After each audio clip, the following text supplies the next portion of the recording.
thanks to the organisers of the meeting. Thanks to everyone for coming.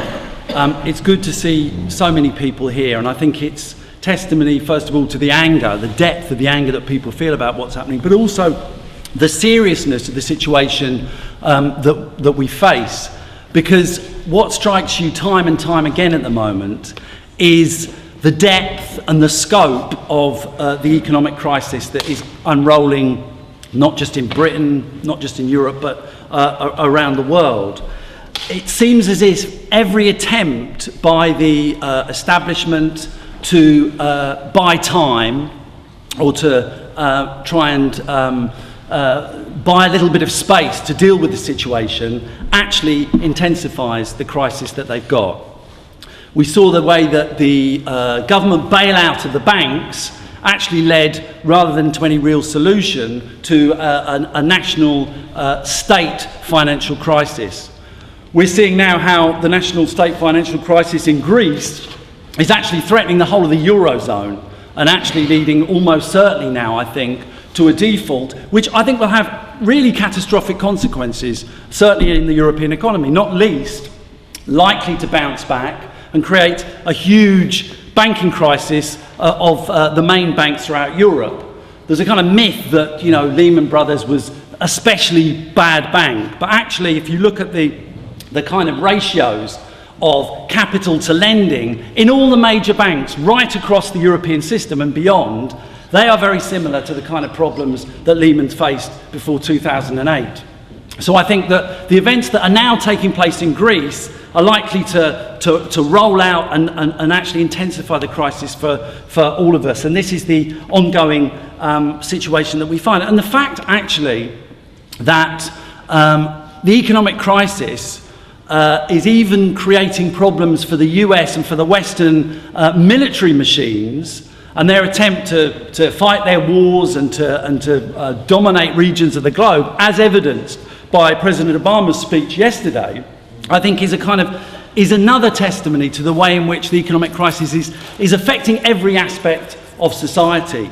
And I do think it's worth saying, and it's something that we should keep coming back to, that the fact that they are trying desperately to continue to pursue their wars in Afghanistan, they're talking about some sort of a drawdown, but there'll still be more troops even after the drawdown in Afghanistan than there were when President Obama was elected. The fact that they're continuing the occupation of Afghanistan, the fact that they're bombing Libya, spending millions and millions of pounds per day on a foreign war that everyone is opposed to, is one more reason for people to be outraged when they come to us and say that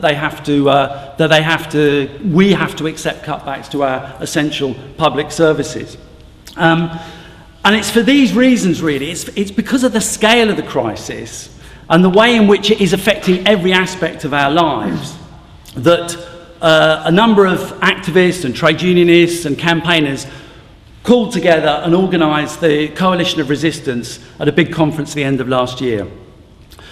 As the crisis is affecting every aspect of our lives, not just pensions, but jobs, wages, services, education, the arts, the environment, it's absolutely essential in those circumstances that we pull together all the different strands, all the different grievances that people feel into a force that is capable of actually challenging the government, that is powerful enough, that is joined up enough, that is coordinated enough to challenge the whole priorities of the government. On a national level, yes, but even on an international level, we need to start thinking about networking and coordinating.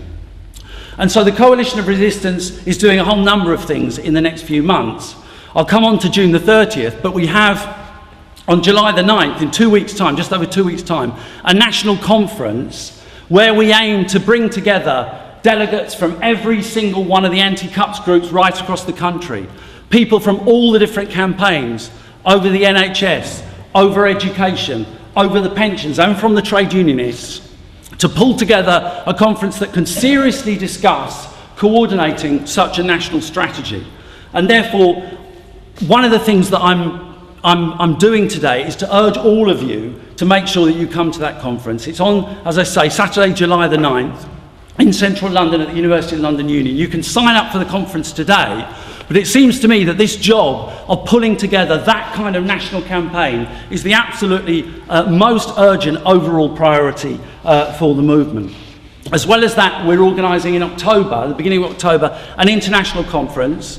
We've invited all the networks, all the anti-cuts campaigns, trade unionists, left parties from across Europe to come together to have a discussion and an analysis of the state of the crisis, but also to consider for the first time joined up Europe-wide action against the austerity. So that's another date I'd urge you to put in your diary. October the 1st, central London, an international conference against austerity.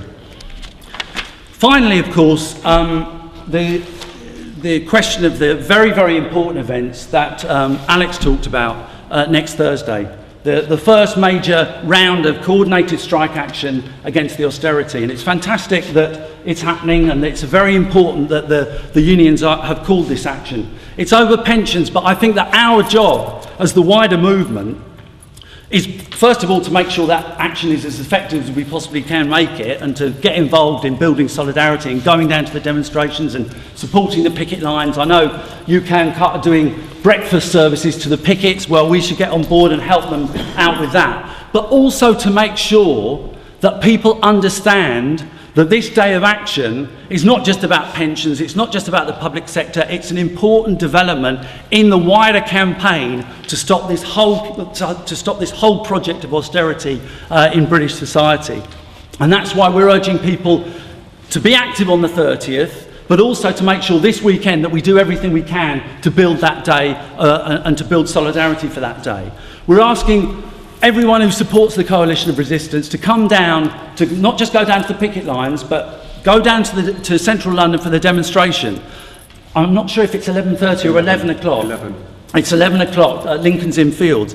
Please get down there early. Get down there for 10 o'clock, because we want to fly the flag for the coalition of resistance there as well. We want to offer support. We want to make sure that people understand that our job is to bring together all the different strands of resistance and harness the power of the trade unions to the wider project of stopping this government. And that's what the coalition of resistance is all about. So please get involved in all these different activities.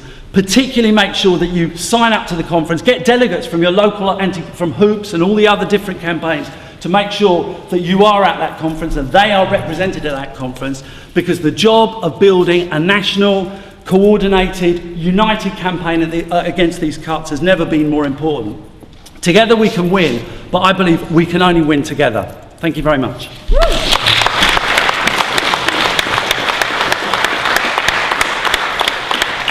I really like the contribution from the woman who had this vision of a movement that brings together the Women's Institute and striking workers. And I think, you know, that is what the goal that's got to be in the back of our mind, and council tenants and students and school students and the Muslim communities and the unemployed. It's that kind of mass movement that goes way beyond the trade unions or the left that we are in the business of trying to construct and frankly have to construct if we're seriously going to create something big enough and powerful enough to win. And it seems to me whether or not we do that depends on two things. First, as people have said, the whole question of whether or not austerity is inevitable and unavoidable is crucial, and we have to take that head on.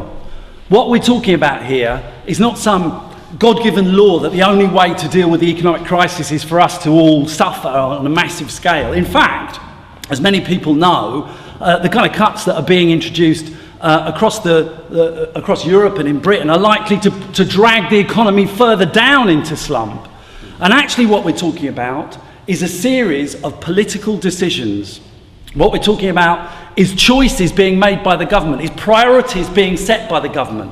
It's not that they're saying, by the way, that state intervention can't happen. They may kind of imply that in their neoliberal rhetoric, but in reality there's massive state intervention taking place. There's huge amounts of money, state money, our money, being pumped, being directed by the people in Westminster and Whitehall to further their ends. But that money is going to the wrong place. It's being driven in the wrong direction. That's the problem. It's being used to bail out the banks instead of to save the libraries. And that's the picture that we need to paint to people. It's true about the war. It's true about tax evasion, but really it's not just tax evasion, it's tax robbery. Our money is being taken from us against our will. No one ever voted for the bailout to the banks. £1 trillion estimated has been spent on keeping these institutions alive, the very institutions that actually have caused the crisis in the first place. It's insanity. There's no natural logic to it whatsoever. It's a series of political decisions that we need to reverse. And I think it's very important that we paint that picture. This is about the kind of society we want to live in. This is about democracy. This is about whether it's about bankers versus the people. That's the first thing. And the second thing is the issue of unity and of drawing together the different campaigns and the different issues and joining the dots, as Alex has said. And I want to be very, very honest here, and I think we should all be very, very honest. You know, when people say maybe we don't need national organisation and maybe we don't need to unite the different campaigns, it is not true that unity happens spontaneously or automatically. It's not true that it's definitely going to be the case that, you know, smoothly and in some sort of inevitable way, the unions and the different issues are all going to line up together and one sunny day we're all going to wake up and find ourselves on the same demonstration. The truth of the matter is quite often people get so involved in their local campaigns that they don't have time to think about the bigger picture. I remember early on, actually, sometimes it can be even worse than that. Early on with the Coalition of Resistance, we went to talk to people who called themselves scientists against the cuts. I don't know if you remember, but there was a big protest outside Downing Street because of cuts to research grants and so on. And we went down to talk to them, and they were quite friendly. But essentially what they said to us is, look, we're fighting our own corner, and in a way, we don't want to be associated with you because we think we can win on our own. And actually, to be fair to them, they did win their little fight on their own. But that was because they were given a concession to be bought off. This can happen.